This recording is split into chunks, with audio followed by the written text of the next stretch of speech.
Think of your fondest childhood memory. Does it involve your tongue being dyed blue after eating a popsicle, or putting quarters in a vending machine to get the brightly colored gummies that fall from the racks? If these events sound familiar, then you, like many others, have experienced the magical allure of synthetic food dyes. We've all heard of the term food dye, and we all know what they are, right? You may be surprised when I tell you that the colorants in your slushie may be sourced from the same industry that powers your car, petroleum. Dyes were always, and to this day, remain a highly debated topic in terms of safety, and my study tried to make more sense of this obscure field. The reason I wanted to pursue this study was partially because I would have another reason to not eat that entire bag of Dorito chips, but also because I wanted to know if my parents actually had merit telling me as a child that these food dyes were bad for me, and thus I shouldn't eat that much candy. So my underlying question that started this whole project was, do synthetic food dyes cause cancer, hyperactivity, or physical/mental illness? So how I tried to answer my question was, first I gathered background research, then I formed the hypothesis, made my observations, and came up with some conclusions. After I made my conclusions, I analyzed my results and found a potentially even more contributing link that surrounds all of the studies I examined. So first, my hypotheses. My hypotheses were that no, synthetic food dyes do not cause cancer. Yes, they may induce hyperactivity, and yes, they may cause physical and mental illnesses for reasons that I found in my background research. So my observations that I made in terms of carcinogenicity studies were all in animals. I used no human studies, and I don't think there are many in the field to be compared.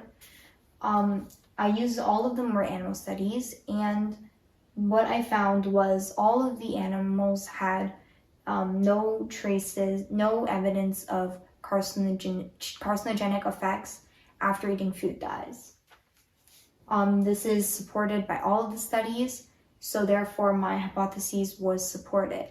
However, my conclusion also has a factor to it, which is that food dyes may cause cancer in some instances, purely because the three most consumed food dyes, so red 40, yellow 5, and yellow 6, which are 90% of the synthetic food dyes we consume, do contain carcinogens, known carcinogens, according to an FDA report, but these are only in minuscule traces.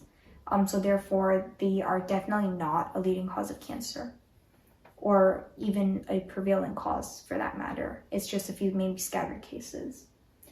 Hyperactivity was supported, that food dyes may cause hyperactivity by multiple studies.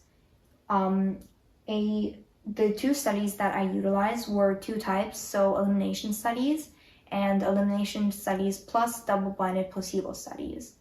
In the elimination studies, just eliminated the food additives in question, so synthetic food dyes, from the subjects' diets, and the double-blind placebo studies added in a placebo factor that after the child had a placebo or the actual food dyes in the morning, their behavior would be rated by an observer who was their parent or their teacher. All these studies showed the results that were in line with each other. And there was one outlier, which was a Locan-Al study in 2013 performed in Hong Kong. But that had a confusing baseline where the children were being where the children on the placebo were being compared to their normal diets instead of the eliminated diets, and therefore the results can't be fully acknowledged in the sense that I want to examine these studies. And finally, to find out if physical and mental illness can be caused by food dyes, I utilized crowdsourcing. Now, crowdsourcing is good because you get the opinions of the community, and this was new to me, so I found it interesting as well. I crowdsourced from a variety of sources, including forums such as Attitude and ADHD Basics, and also from social media platforms such as Reddit and YouTube.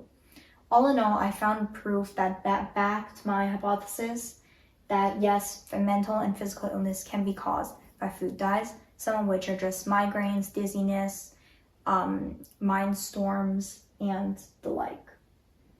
So in my opinion, my findings were really useful was in my analysis. In my analysis, I found 3 main problems with each of the studies encountered. So in carcinogenicity studies, most of the time, a format called no adverse effect level observed was utilized. So this involves replacing a large amount of the subject's diet. So for example, in the chart over here, the rats that were fed blue number 1 may have been fed up to 5% of their entire diets being that dye, or the components of that dye. Now this invalidates the results of the study in many countries, which is bad because now, well, certain countries can't utilize these results and make recommendations to humans. So that was one of the carcinogenicity studies' flaws that were found. In the hyperactivity studies, one of the biggest obstacles that most of the placebo studies encountered was blinding. Now, blinding is when the subject or the observer doesn't know if it was a placebo or a dye that was fed that morning. Blinding is extremely important in placebo studies. Now, the Southampton studies, which were the determining ones in the ban of food dyes or the restriction of food dyes in the EU and UK, so the Southampton studies were widely accredited for good blinding. Now, this helps with other trials such as Edgar and Al and a Rao and Rao study. It helped them have more merit. And so I can say that in the future, blinding definitely needs to be watched out for, but it does not look like it affected the studies in question that I examined too much. And finally, in hyperactivity studies, the other barrier was just in most of the studies, many food additives were questioned at a time. This blurs the line between if it was this dye or this dye that caused the reaction in the child, or even different additives such as a preservative, sodium benzoate, that was used in many of the studies. And that was my science fair project. I enjoyed it and I found it extremely interesting to research my topic in this field. Thank you.